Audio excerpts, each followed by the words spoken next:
ایک متنازع ترین واقعہ پڑھا کہ رسول اللہ نے ایک لشکر ترتیب دیا تھا. جب رسول کہہ رہے تھے اور رسول اس پہ تائید بھی کر رہے تھے، رسول اس حکم کی تعمیل پہ زور بھی دے رہے تھے، لیکن کیا وجوہات بنی کہ کچھ احباب نے، کچھ لوگوں نے رسول اللہ کے حکم کی نافرمانی کی. اور پھر اس سے بڑا ستم یہ ہے کہ جنہوں نے حکم نہیں ماننا تھا وہی بعد میں اسلام کے وارث بنے. وہ کہ عام لوگ نہیں تھے، انہیں بعد میں مسند دی گئی، انہیں اعلیٰ عہدے دیے گئے اور انہیں نوازا گیا. خدا نے قرآن میں حکم دیا ہے، اہل علم تشریف فرمائیں، آج کی مجلس شروع ہو گئی. قرآن نے حکم دیا ہے کہ ہر ایک کو چاہیے کہ وہ اپنی زندگی میں وصیت کرے. یہ حکم ہے کہ تمہیں چاہیے کہ تم اپنی زندگی میں وصیت کرو تاکہ تمہارے بعد تمہارے ورثہ میں انتشار نہ ہو، جھگڑا نہ ہو. یہ حکم قرآن نے مخصوصی نہیں دیا، عمومی دیا ہے. یہ نہیں کہا کہ جن کے پاس زمین ہے وہ وصیت کرو، جن کے پاس وراثت ہے وہ وصیت کرو. ہر ایک سے کہا ہے کہ تم وصیت کرو. یہ حکم اسلام کا حکم ہے کہ وصیت کرو. وصیت کا حکم بھی اللہ نے دیا ہے، توجہ رکھیے گا. اور جس کو وصیت کی جائے اسے فقہ اور شریعت میں وصی کہتے ہیں. تقریر شروع ہو چکی صاحبان، گفتگو شروع ہو چکی آج کی. وصیت جس کو کی جائے اسے شرعی زبان میں وصی کہتے ہیں. اور اللہ کا حکم ہے کہ ہر ایک مسلمان کو چاہیے کہ وصیت کرے. یعنی کہ اللہ کہہ رہا ہے کہ ہر مسلمان کو چاہیے کہ وہ اپنی زندگی میں اپنا وصی منتخب کرے. جو قریب بیٹھو یہ تھوڑی زحمت فرما دینا. خدا چاہتا ہے کہ ہر ایک، بسم اللہ الرحمن الرحیم تشریف لیں، خدا چاہتا ہے کہ ہر مسلمان اپنی زندگی میں وصیت کرے اور اپنا وصی منتخب کرے. جس کو وصیت کی جائے اسے وصی منتخب کرے. یہ کیسے ہو سکتا ہے کہ اللہ مسلمان سے چاہے کہ وہ اپنی زندگی میں وصی منتخب کرے اور جو اپنے اشاروں سے اسلام پھیلائے، جس کے لہجے کا نام قرآن ہو، اسے خدا وصی منتخب کرنے کا حکم نہ دے. آج ہم نے تاریخ کے ایک دوسرے موضوع کی جانب جانا ہے اور آج مجھے آپ کے سامنے 3 حدیثیں پڑھنی ہیں. یہ تینوں کی تینوں حدیثیں مسلمانوں کے نزدیک مستند بھی ہیں، صحیح اسناد کے ساتھ ہیں، ان میں مسلمانوں میں کوئی جھگڑا نہیں. 3 حدیثیں پڑھوں گا جی. پہلی ہے حدیث کرتاس، دوسری ہے حدیث حوض، تیسری ہے حدیث ثقلین. اور اگلا لطف یہ ہے کہ تینوں حدیثوں کا تعلق کہیں نہ کہیں فاطمہ کے ساتھ.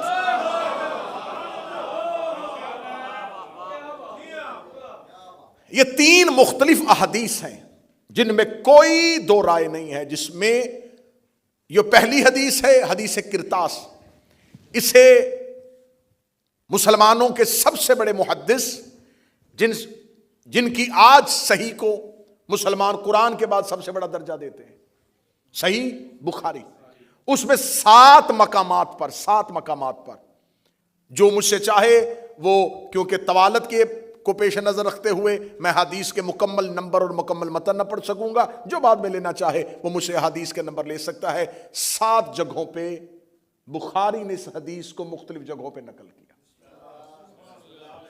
یہ حدیث صرف صحیح بخاری میں نہیں آئی، اسے مسلم نے لکھا، اسے ترمذی نے لکھا. بعد میں بخاری کی شرح لکھنے والوں میں سے سب سے بڑے شارح ابن حجر عسقلانی نے فتح الباری میں لکھا. اور پھر آج تک اس حدیث کو اہل سنت کے اکابرین نے موضوع قرار دیا ہے. یہ حدیث مستند ہے، صحیح اسناد کے ساتھ ہے. اس حدیث کے جو بخاری نے راوی لیے ہیں وہ راوی مختلف 4 لوگ ہیں. 4 مختلف لوگوں سے انہوں نے حدیث لی ہے، لیکن جس نے بیان کی ہے وہ ایک ہی ہے. یہ حدیث جو آئی ہے یہ پہنچی ہے عبداللہ ابن عباس سے. عبداللہ ابن عباس کوئی عام صحابی نہیں، مفسر قرآن ہے. رسول اللہ نے ان کی شان میں بہت سی حدیث بھی بیان کی ہوئی ہے۔ عبداللہ ابن عباس اس کا مرکزی راوی ہے، اس کے بعد سعید ابن جبیر نے بھی لی ہے، عبداللہ ابن مسعود نے بھی لی ہے، مختلف راوی ہیں۔ عبداللہ ابن عباس کہتا ہے کہ وہ اپنی زندگی میں کہا کرتے تھے یوم الخمیس ما یوم الخمیس، ہائے جمعرات کا دن، ہائے وہ جمعرات کا دن۔ بخاری کہتا ہے، صحیح بخاری میں بالکل انہی الفاظ کے ساتھ ہے کہ جب عبداللہ ابن عباس کہتے جمعرات کا دن، یوم الخمیس ما یوم الخمیس، جمعرات کا دن، ہائے جمعرات کا دن، یہ کہہ کے وہ روتے، اتنا روتے کہ زمین پر پڑے ہوئے کنکر ان کے آنسوؤں سے تر ہو جاتے۔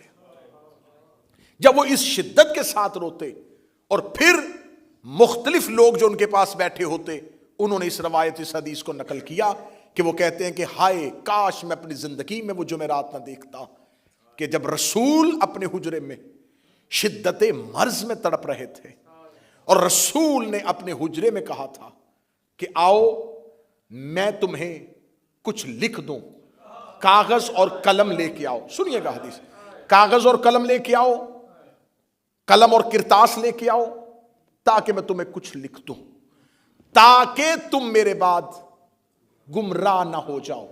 لفظ با لفظ بخاری سے حدیث لے کے پڑھ رہا ہوں، جس کو چاہیے حوالہ میرے پاس اس وقت بھی ڈیجیٹل لائبریری میں فون میں موجود، 7 مقامات پہ صحیح بخاری میں، مسلم میں، جتنی کتابیں چاہو گے اس میں لکھا ہوا ہے۔ رسول اللہ نے کہا کہ مجھے کاغذ اور قلم دو، میں تمہیں کچھ لکھ دوں تاکہ، ایک ایک لفظ پہ غور کرنا، تاکہ میرے بعد تم گمراہ نہ ہو جاؤ۔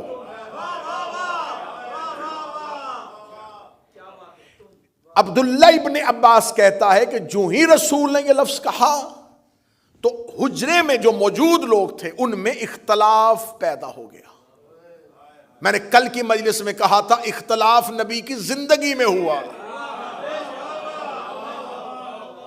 اختلاف یہ لفظ ہیں بخاری کے کہ رسول کے حجرے میں موجود صحابہ کرام کے درمیان اختلاف پیدا ہوا۔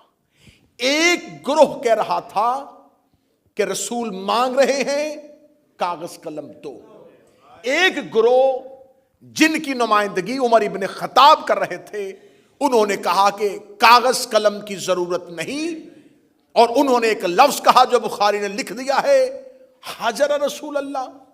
انہیں تو ہذیان ہو گیا ہے، یہ تو شدت مرض کے ساتھ بڑبڑا رہے ہیں، حسبنا کتاب اللہ، ہمیں اللہ کی کتاب کافی ہے۔ میں لفظ پڑھ رہا ہوں، اگر مجھے کہیں گے تو میں ابھی فون کھول کے بالکل بخاری کا وہی متن پڑھنا شروع کر دوں گا۔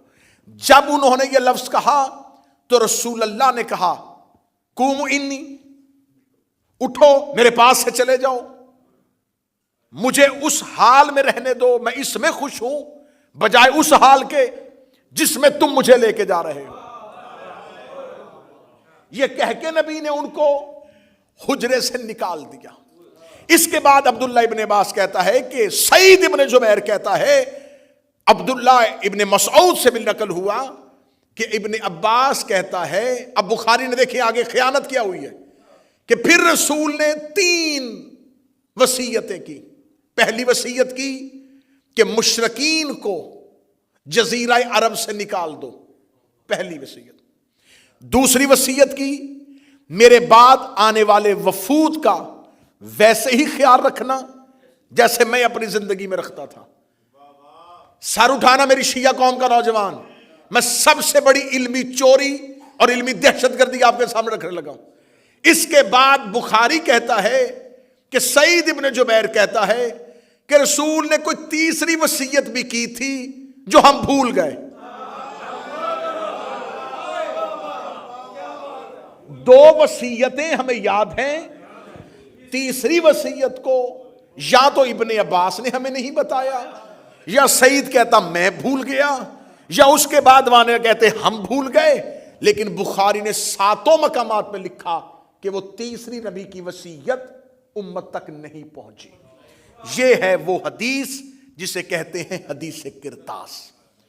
اس کے اگر آپ نمبر چاہیں گے انٹرنیشنل کا جو نمبر جو بخاری کی مرکزی جلد ہے، یہ سب سے پہلے 114 نمبر پہ بخاری نے اس حدیث کو نقل کیا ہے۔ اس کے بعد یہ 6 مختلف مقامات پر حدیث آئی ہے، تھوڑے تھوڑے لفظ بدلے ہیں لیکن مرکزی متن تبدیل نہیں ہوا۔ یہ ہے سب سے پہلی حدیث۔ اب جب میں نے اس حدیث کو دیکھا کہ اس کو مخالفین مذہب نے اس حدیث کے بارے میں کیا لکھا ہے، تو انہوں نے اس حدیث میں مختلف قسم کے بہانے تراشے ہیں۔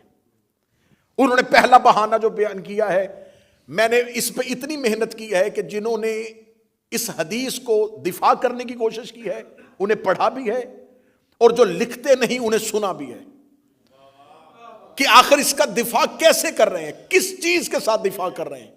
اب انہوں نے پہلا دفاع کیا کیا؟ انہوں نے کہا پہلا دفاع یہ ہے کہ جب رسول نے کہا تھا کہ مجھے کاغذ قلم دو، تو اس وقت صحابی کا انکار کرنا اس بات کی دلیل ہے کیونکہ رسول امتحان کی وجہ سے مانگ رہے تھے، امتحاناً مانگ رہے تھے، کیونکہ الیوم اکملت لکم دینکم کے بعد دین کامل ہو گیا تھا، کسی مزید فرمان کی ضرورت نہیں تھی۔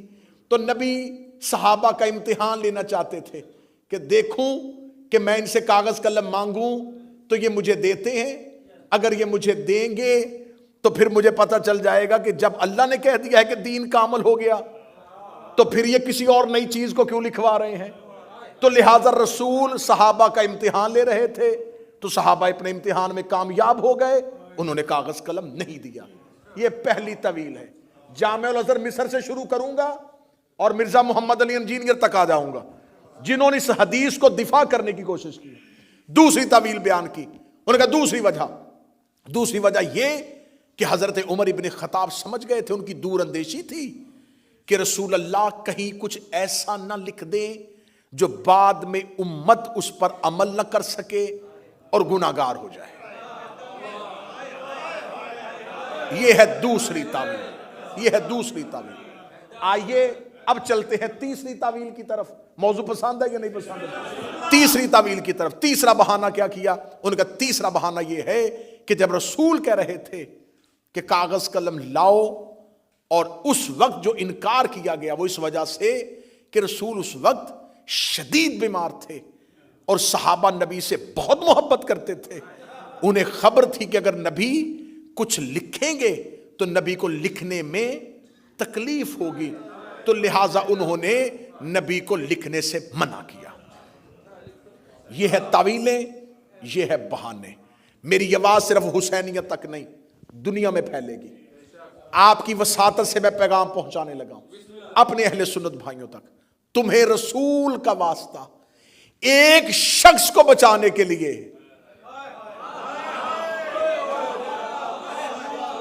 صرف ایک پرسنالٹی کو بچانے کے لیے، ایک ذات کو بچانے کے لیے، اسلام کے ساتھ اتنا گھرونا مذاق نہ کرو، حقیقت کا سامنا کرو، حقیقت کو آنکھوں میں آنکھیں ڈال کے قبول کرو۔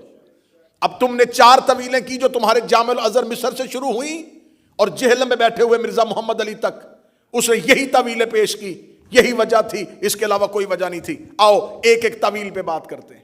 پہلی طویل، تم نے کہا کہ رسول نے امتحاناً کہا تھا۔ جب رسول نے امتحاناً کہا تھا تو جب صحابہ امتحان میں کامیاب ہو گئے تو رسول نے بجائے مبارک دینے کے حجرے سے کیوں نکالا؟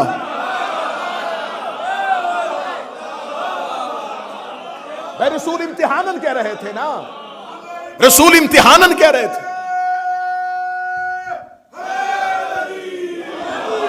رسول امتحاناً کہہ رہے تھے کہ دیکھیں میری امت میرے بعد صحابہ کیا کریں گے۔ تو جب رسول نے امتحان لیا، صحابہ اکرام کامیاب ہو گئے، رسول کو چاہیے تھا کہ مجھے بٹھاؤ، میں تمہیں سینے سے لگاؤں کہ میرے بعد تم اتنے قابل ہو چکے ہو کہ اب تم دین میں کوئی نئی چیز نہیں لکھوانا چاہتے۔ نبی نے کہہ دیا قوموا عنی، نکل جاؤ میرے حجرے سے۔ رسول کا نکالنا اس بات کی دلیل ہے امتحان رسول کا نہیں، امتحان صحابہ کا ہو رہا تھا۔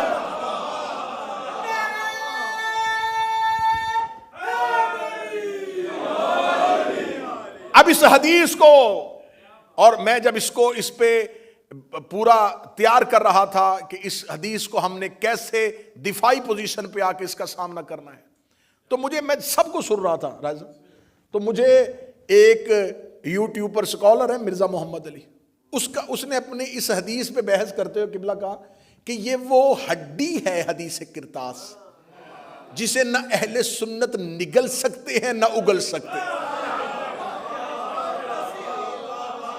اس کا جو اس میں ویڈیو ہے وہ شروع یہاں سے ہوئی ہے، وہ کہتا ہے کہ حدیث کرتاس وہ ہڈی ہے جسے نہ ہم اگل سکتے ہیں نہ ہم نگل سکتے ہیں۔ اس میں بہت اچھی بات کی مولانا محمد اسحاق نے بھی، انہوں نے کہا ہاں حدیث تو بڑی پکی ہے اور یہ مان لینا چاہیے اہل سنت کو کہ اس دور کے اکابرین سے غلطی ہو گئی، غلطی مان لے، جان چھڑوائیں، بجائے غلطی ماننے کے اتنے نامعقول بہانے کیوں کر رہے ہو، اتنے غیر معقول بہانے کیوں کر رہے ہو کہ رسول امتحان لے رہے تھے۔ اچھا اس حدیث میں کیا دیکھیں، رسول نے کیا کہا، اس حدیث کو سمجھیے۔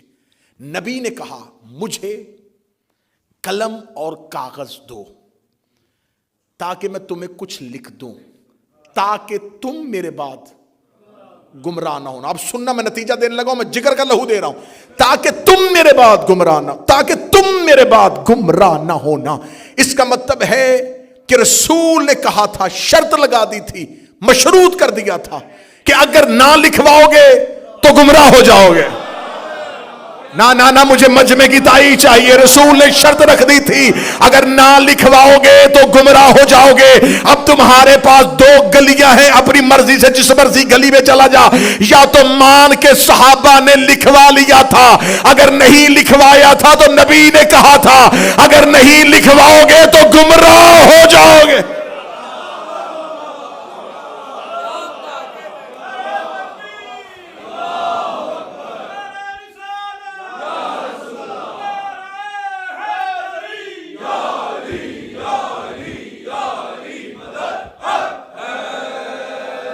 اگر نہ لکھواؤ گے تو گمراہ ہو جاؤ گے۔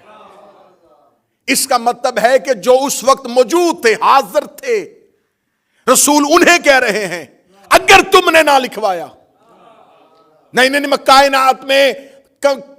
کائنات کے سب سے بڑے نبی کی حکمت پڑھ رہا ہوں، نبی نے فرمایا اگر تم نے نہ لکھوایا تم گمراہ ہو جاؤ گے۔ اس کا مطلب کہ آج تک امت میں جو گمراہ ہو رہا ہے، کیونکہ ہم تو وہاں تھے ہی نہیں۔ بولو جو حسین کے نوکر بیٹھے ہو، میرا آج کا اہل سنت بھائی، تم بھی وہاں پہ نہیں تھے، فرقے بنے ہی نہیں تھے۔ جب تم بنے ہی نہیں تھے تو اس کا مطلب کہ آج جو گمراہ ہو رہا ہے، ہم تو وہاں پر تھے ہی نہیں، وہاں پر تو کچھ اور لوگ موجود تھے جنہیں نبی نے کہا تھا اگر تم نے نہ لکھوایا تو تم گمراہ ہو جاؤ گے۔ اس کا مطلب وہ گمراہ ہوئے تھے کاغذ قلم نہ دینے کی وجہ سے، قیامت تک امت گمراہ ہوگی ان کی وجہ سے۔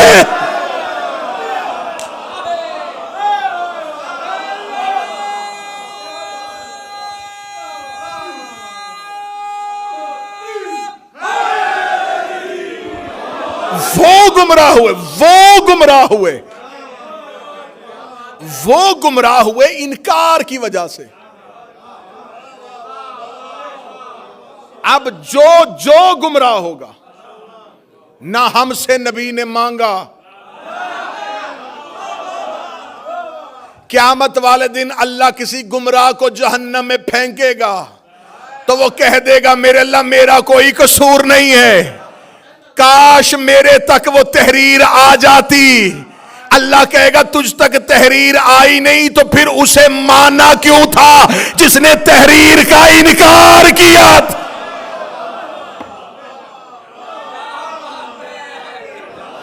امت گمراہ،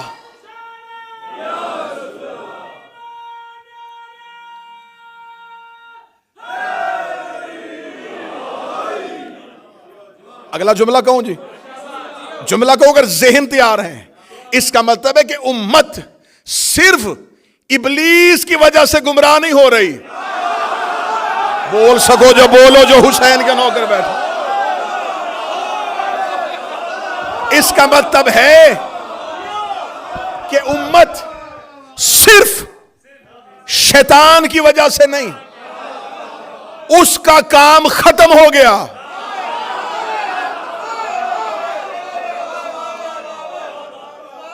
رسول کہہ رہا ہے، رسول کہہ رہا ہے لن تضلوا بعدہ، نہ گمراہ ہو جانا میرے بعد. جب رسول کہہ رہا ہے کہ گمراہ ہو جاؤ گے، تو یہ وہی رسول ہے جس نے اسی زبان سے کہا تھا اللہ ہے. اسی رسول نے کہا تھا فرشتہ ہے، اسی نے کہا تھا جنت ہے، اسی نے کہا تھا جہنم ہے. پورا اسلام اس نبی کی زبان کی وجہ سے، اور وہ کہہ رہا ہے ہو جاؤ گے. تو اس کا مطلب ہے کہ اب جو بھی گمراہ ہوگا وہ صرف شیطان کی وجہ سے گمراہ نہیں ہو رہا. لکھوا لیتے جب رسول کہہ رہے تھے تو آؤ، میں نے پہلے کہا تھا ایک شخص بچانے کے لیے تم نے دفاعی پوزیشن لی، ہم اس دفاعی پوزیشن میں سامنے آئے ہیں. اگر یہ امتحان مقصود تھا حجرے سے کیوں نکالا؟ اچھا، دوسری دلیل کیا دی؟ دوسری دلیل یہ کہ انہوں نے دور اندیشی سے یہ فیصلہ کر دیا تھا کہ رسول کہیں کچھ ایسا نہ لکھ دیں جو بعد میں مسلمانوں سے ہو نہ سکے اور وہ گناہ گار ہو جائیں. اچھا، یہ بات نبی کے ذہن میں نہیں آئی.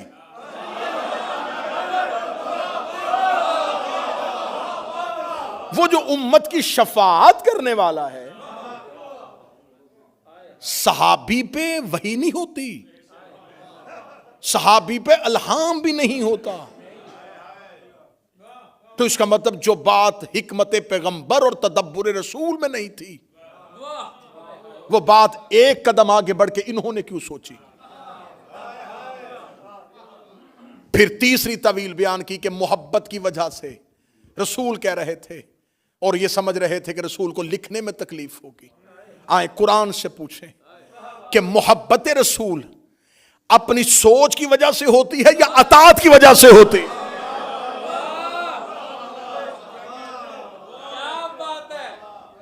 میں اٹھوں اور میں صبح فجر کی نماز پڑھوں، 2 رکعت پڑھوں اور مجھے لطف آئے، میں دوسری رکعت میں بجائے تشہد کے بیٹھنے کے میں اٹھ کے کھڑا ہو جاؤں.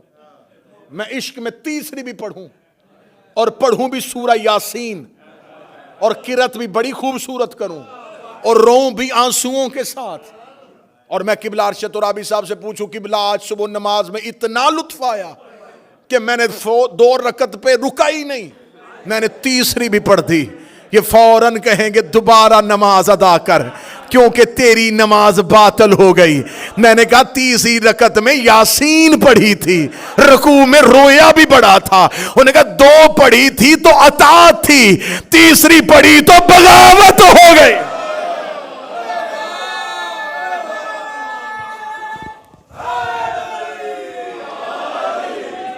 اطاعت ہے جو رسول کہے وہیں تک رک جاؤ، اس سے آگے نہ جاؤ. جب رسول کہہ رہے تھے 2 کاغذ قلم، تو پھر یہ محبت کون سی تھی کہ رسول مانگ رہے تھے اور وہ محبت میں دے نہیں رہے تھے؟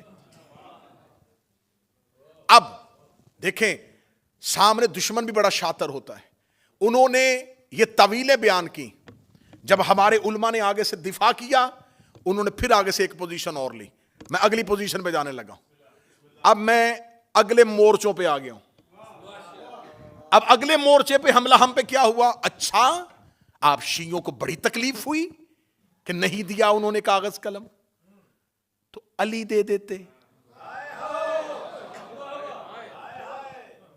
علی دے دیتے. اچھا یہ حکمت مجھے آج تک سمجھ میں نہیں آئی کہ جواب دینے کی بجائے فوراً کہتے ہیں علی نے کیوں نہیں کیا، علی نے تلوار کیوں نہیں اٹھائی، علی نے یہ کام کیوں نہیں کیا، علی نے یہ کام کیوں نہیں کیا. اچھا چلے آئیں. کہتے ہیں جی کہ اس وقت ایک ترک ہے بخاری کا جس میں اس نے لکھا ہے کہ اس وقت حجرے میں صحابہ اور اہل بیت، لیکن جو ہمارے محدثین نے بتایا انہوں نے کہا وہ اہل بیت سے مراد اہل کساں نہیں بلکہ اہل بیت سے مراد جو گھر میں لوگ رہتے تھے وہ اس وقت حجرے میں موجود تھے. ان میں ازواج بھی ہو سکتی ہیں، اور نبی کی 2 بیویوں کا وہاں پر ہونا اس حدیث میں ظاہر ہو رہا ہے، کیونکہ اس کی اگلی روایت جو ہے، اس کے آگے جو چلتی ہے، اس میں بیان ہو رہا ہے ان 2 نبی کی بیویوں کا وہاں پر موجود ہونا۔ تو ہمارے محدثین نے لکھا کہ وہ اگر گھر والوں کی وجہ سے ہے، یہاں پر علی موجود نہیں ہے، چلیں مان لیا تم کہتے ہو کہ علی کو دے دینا چاہیے تھا، رسول نے اگر علی سے مانگا ہوتا، سر نہیں ہلائیے گا، میں دفاع کر رہا ہوں تمہارے مذہب کا، رسول نے جب جہاں جہاں حکم دیا علی کا نام لے کے دیا، یا علی خیبر میں جائیے، یا علی بستر پہ سوئیے، یا علی سورہ برات کی تبلیغ کے لیے جائیے۔ رسول جب بھی حکم علی کو دیتے تھے تو مخاطب کر کے دیتے تھے۔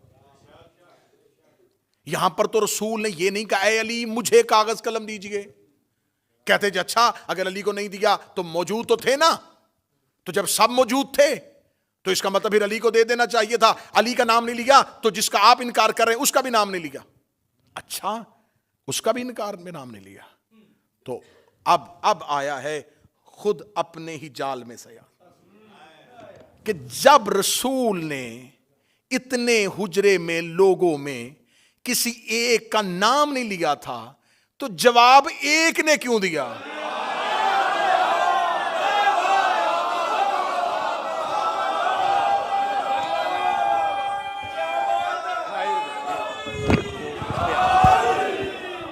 جواب ایک نے کیوں؟ معذرت،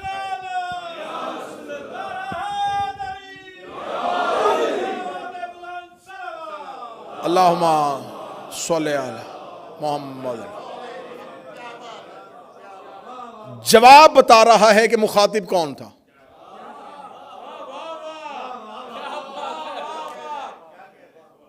تو انہوں نے تو بول کے خود ثابت کر دیا، جب اتنے لوگ موجود تھے سارے چپ تھے، تو جب ان کا نام ہی نہیں لیا، تو جب علی چپ تھے تو وہ بھی چپ رہتے۔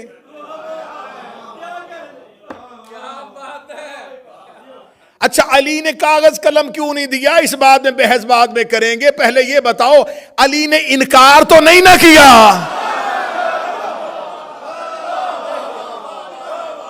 مولا علی نے معاذ اللہ نبی پہ ہذیان کی تہمت تو نہیں لگائی، تو یہ انکار کیوں کیا گیا؟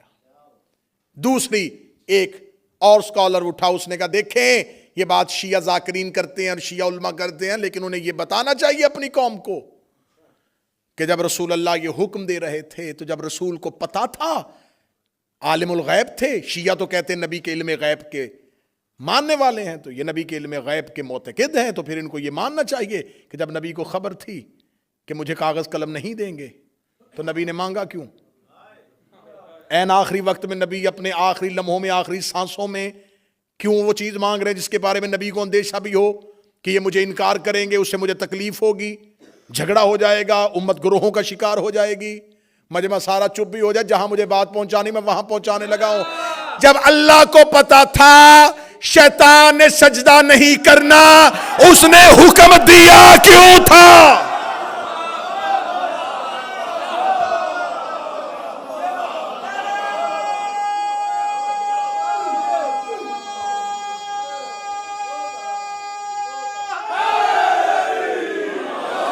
اب نبی کے علم غیب بعد میں آئیں گے کہ نبی کا علم غیب جو ہے وہ کوئی فرقہ مانتا ہے، کوئی فرقہ نہیں مانتا، لیکن اللہ کو عالم الغیب، ہر لا الہ الا اللہ پڑھنے والا مانتا ہے کہ اللہ غیب کا عالم ہے، اللہ غیب کا علم رکھنے والا ہے، وہ غیب کے سارے پردوں سے واقف ہے، وہ غیب سے سارے رازوں سے واقف ہے۔ جب اللہ کو پتا تھا کہ فرشتوں کی محفل میں ایک ایسا بیٹھا ہے جس نے انکار کر دینا ہے، تو اللہ نے سجدے کا حکم کیوں دیا تھا؟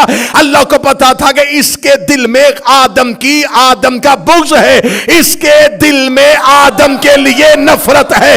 اللہ کو پتا تھا کہ جب تک میں آدم کی خلافت کا اعلان نہیں کروں گا اس کی دل کی منافقت زبان پہ نہیں آئے گی۔ اللہ نے آدم کی خلافت کا اعلان کیا تاکہ منافقت باہر آئے، نبی نے کاغذ قلم مانگا تاکہ منافقت باہر آئے۔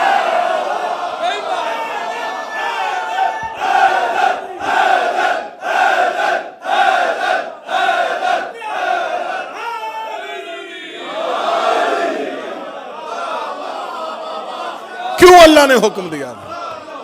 اللہ نے حکم دیا تاکہ منافقت باہر آئے. تو یہ رسول اللہ ہے, یہ رسول اللہ ہے.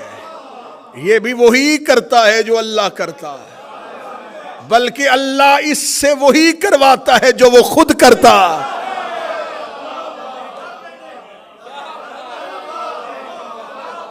اللہ نے کیا تھا تاکہ منافقت باہر آئے, نبی نے بھی کیا تاکہ منافقت باہر آئے.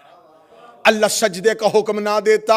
حسینیہ بریڈ فورڈ گرد و نواح والو, برطانیہ والو, جملہ بہت مشکل سے قبول ہونے والا لیکن کرنا. اللہ اگر حکم آدم کے سجدے کا نہ دیتا تو آج تک شیطان بھی علیہ السلام ہوتا.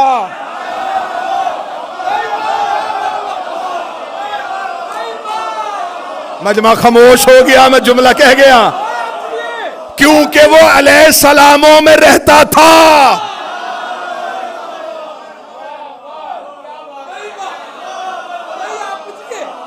اگر اللہ حکم نہ دیتا وہ آج تک نہ ہم سے پکڑا جاتا.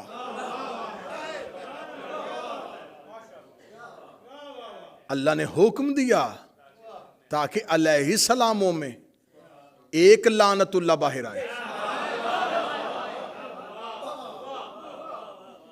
تو یہ تو توحید کا منشور ہے, یہ تو الہی نصب العین ہے, یہ تو دستور الہی ہے کہ وہ مجرم کو ہمیشہ ایسے ہی پکڑتا ہے.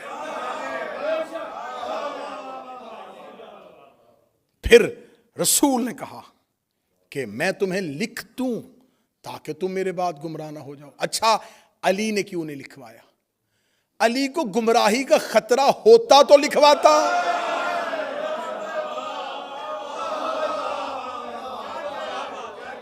لکھوا لیتے علی, تم لکھو قرآن کی حاشیے میں کہ علی کو گمراہی کا اندیشہ تھا. علی تو معصوم ہے.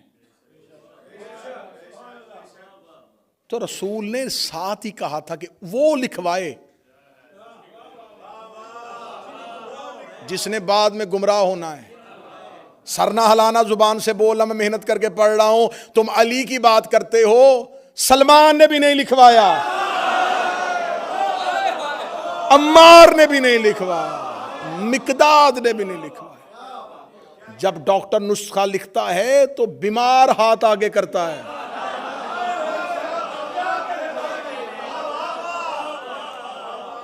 ڈاکٹر ایک مریض کو نسخہ لکھ کے دے رہا اور ساتھ ایک صحت مند بیٹھ کے کہے ایک کاپی مجھے بھی دے دیں, یا وہ کھانستا ہوا مریض اس صحت مند سے کہہ دے اچھا موقع ہے, لکھ رہا ہے تو بھی لکھوا لے. وہ کہے گا میں لکھواؤں کیوں, مجھے مرض ہی کوئی نہیں, تاکہ تم میرے بعد گمراہ نہ ہو جاؤ. یہ پہلی حدیث میں نے پڑھ دی, یہ حدیث کرتاس. دوسری حدیث پھر لکھ دی بخاری نے. اب میں کیا کروں, نبی سے لکھوائی نہیں اور صحیح بخاری میں 7 دفعہ لکھ دی.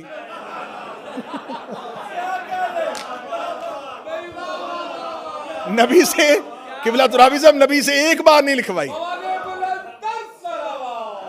اللہم صلی اللہ, نبی سے ایک دفعہ نہیں لکھوائی اور بخاری میں بار بار لکھ دی. چلے میں, کیونکہ یہ ویڈیو کیمرے کی موجودگی میں بات ہو رہی ہے, تو یہ جو حدیث کرتاس ہے یہ بخاری میں پہلا اس کا حدیث نمبر 114 3168 دوسری جگہ پہ آئی, 4431 تیسری جگہ پہ آئی, 4432 چوتھی جگہ پہ آئی, 7366 یہ 5ویں جگہ پہ آئی ہے, 3053 اور 5669 یہ ہے 7 وہ حدیثوں کا نمبر جس میں بخاری نے حدیث کرتاس کو لکھا.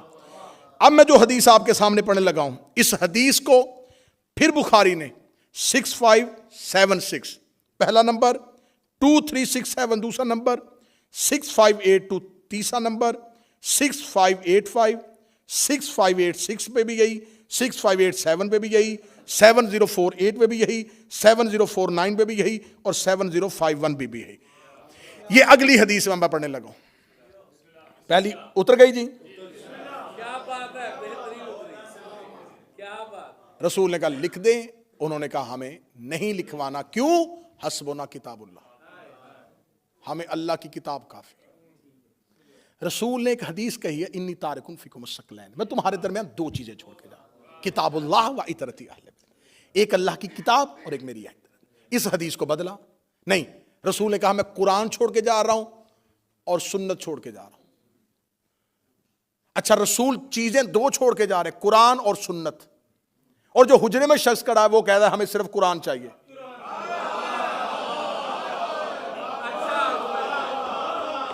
اب تم نے حدیث تم نے بدلی، ہم نے نہیں بدلی، حدیث تم نے بدلی ہے، اب تمہاری بدلی حدیث تمہارے گلے میں آنے لگی ہے۔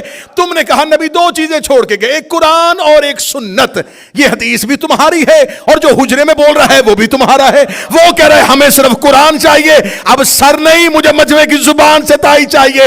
جب اس نے کہہ دیا تھا ہمیں صرف قرآن کافی ہے تو تمہارا فرقہ اہل قرآن ہونا چاہیے تھا، اہل سنت نہیں ہونا چاہیے۔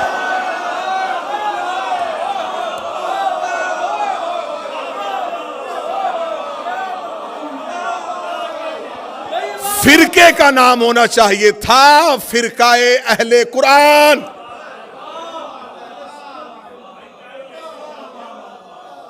کیونکہ صرف قرآن کافی ہے،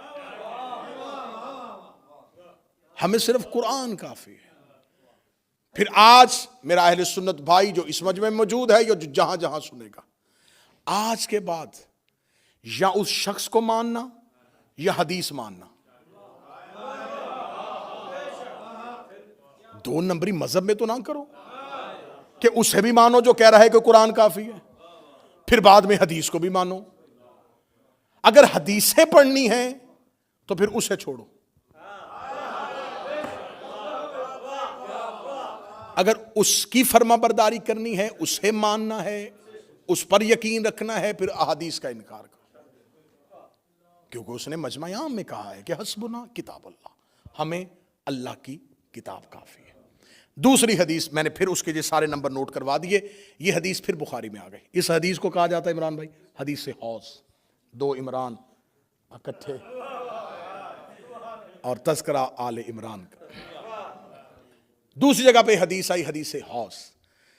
اس حدیث کے 4 ترک ہیں، 5 راوی ہیں، مختلف اسناد کے ساتھ اس کو نقل کیا گیا۔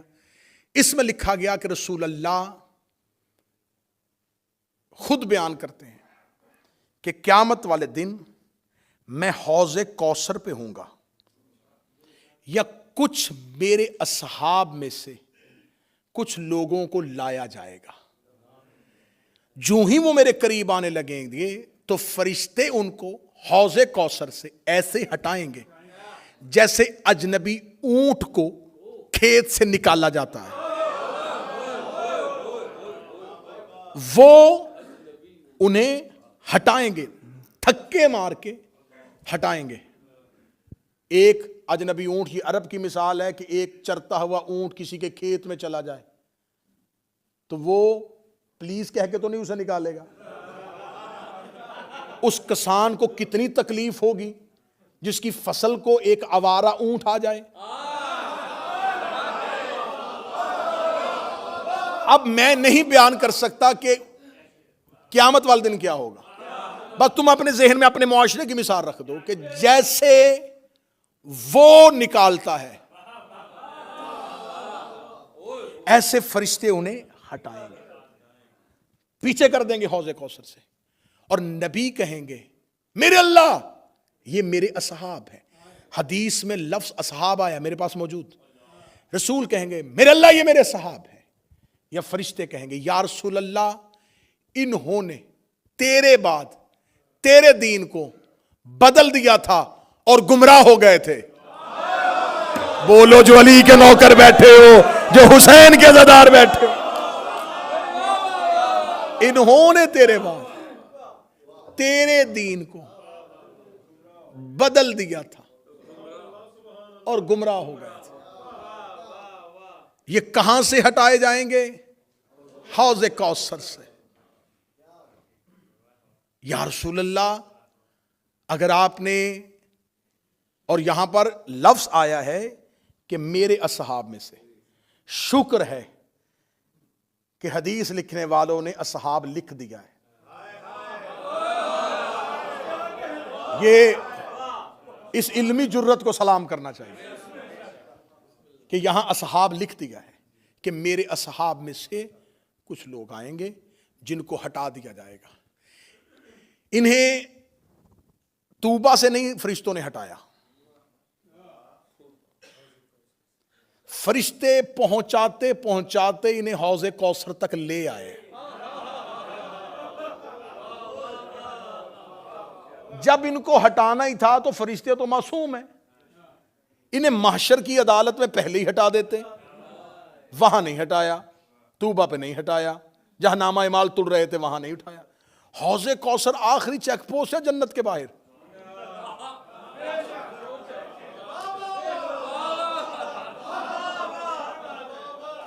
آخری چیک پوسٹ ہے, وہاں تک لے آئے. جب وہاں پہنچ گئے تو پھر آرام سے بھی نہیں ہٹایا, پھر دھکے مار کے ہٹایا. تو میرے لگر ان کو ہٹانا ہی تھا, ان کو پہلی منزل سے ہٹاتا, دوسری منزل سے ہٹاتا, تیسری منزل سے ہٹاتا, انہیں حوض کوثر تک کیوں لے کے آیا؟ نبی نے کہا تھا انی تارک فیکم الثقلین, میں تمہارے درمیان دو کراں قدر چیزیں چھوڑ کے جا رہا ہوں, ایک اللہ کی کتاب, دوسری میری اہل بیت. ان کے ساتھ متمسک رہنا, انہیں پکڑے رکھنا, یہ تمہیں حوض کوثر تک لے آئیں گے. ہائے ہائے ہائے ہائے. اس کا مطلب ہے کہ حوض کوثر تک قرآن بھی آ گیا, اہل بیت بھی آ گئے, اور یہ لوگ بھی آ گئے. جب یہ لوگ حوض کوثر میں پہنچے تو قرآن بھی وہی کھڑا تھا, اہل بیت بھی وہی کھڑے تھے. جب قرآن اور اہل بیت کو دیکھا, فرشتوں نے انہیں فوراً ہٹانا شروع کر دیا. میرے لب دھکے مار کے کیوں ہٹایا؟ فرمایا اس لیے کہ اللہ قرآن میں وعدہ کر چکا ہے, انما یرید اللہ لیذھب عنکم الرجس. اہل بیت اللہ تم سے ہر رجس کو دور ہٹا.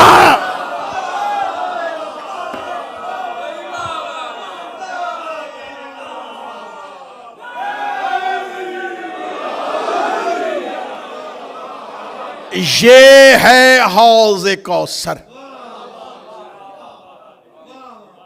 اس حدیث کو کہا حدیث حوض, حوض والی حدیث. حوض کہتے ہیں تالاب کو. اس چشمے کا نام کوثر نہیں ہے. ہاں سمجھنا, یہ ہے حوض کوثر, کوثر کا چشمہ.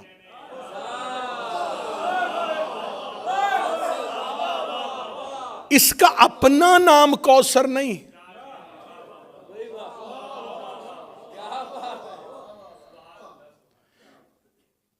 یہ ہے کوثر کا چشمہ. اس کا مطلب کوثر اور ہے, چشمہ اور ہے. اگلے جملے تک مجھے عزادار ماتمی کی تائی چاہیے. فرشتے انہیں گھسیٹ کر کوثر تک لے کے آئے تھے. خدا قرآن میں کہتا ان اعطینک الکوثر, میرا محمد ہم نے تمہیں کوثر عطا کی ہے. آئمہ اہل بیت نے کہا کوثر سے مراد ہے ہماری دادی زہرا. اس کا مطلب یہ ہے زہرا کا چشمہ, یہ ہے زہرا کا چشمہ. بندے زہرا کے چشمے سے ہٹائے اس لیے گئے کہ محبت نبی کا دعویٰ کرتے تھے, دشمنی زہرا سے کرتے تھے.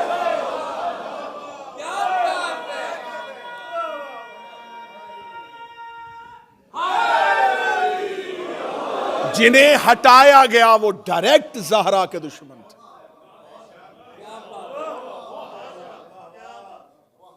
اگلی سطر بھی تمہارا ہی حق بنتا ہے اور تمہیں ہدیہ کی جائے. حوض کوثر پہ جو ڈیوٹی کریں گے, حوض کوثر پہ نبی موجود ہوں گے. علی ساقی کوثر ہے.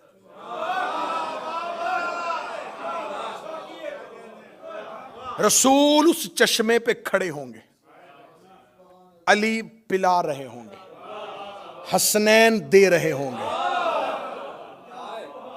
مصطفیٰ بھی وہیں, مرتضیٰ بھی وہیں, حسنین بھی وہیں. 4 معصوموں کی ڈیوٹی ہے اس چشمے پہ. اب سننا جو عقیدے والے بیٹھے ہو، قبر میں فرشتے آئیں گے، حشر میں فرشتے کھڑے ہوں گے، نامہ اعمال فرشتے ہاتھوں پہ دلوا رہے ہوں گے، قیامت کا اعلان فرشتے کریں گے، ملک الموت روح قبض کرے گا، حوض کوثر تک پہنچتے پہنچتے اللہ نے ہر ڈیوٹی ملائکہ کی لگائی ہے، لیکن حوض کوثر پہ اللہ نے کسی فرشتے کی ڈیوٹی نہیں لگائی۔ خدا نے فرشتوں سے کہا اب پیچھے ہٹ جاؤ، اب یہاں نوکری محمد کرے گا، نوکری علی کرے گا، نوکری حسنین کرے گا، کیونکہ اللہ زہرا کے چشمے پہ فرشتوں کو بھی برداشت نہیں۔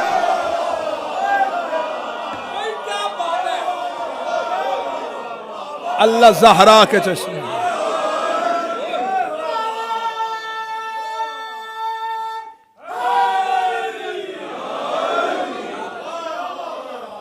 جو اللہ زہرا کے چشمے پہ کسی فرشتے کو برداشت نہیں کرتا،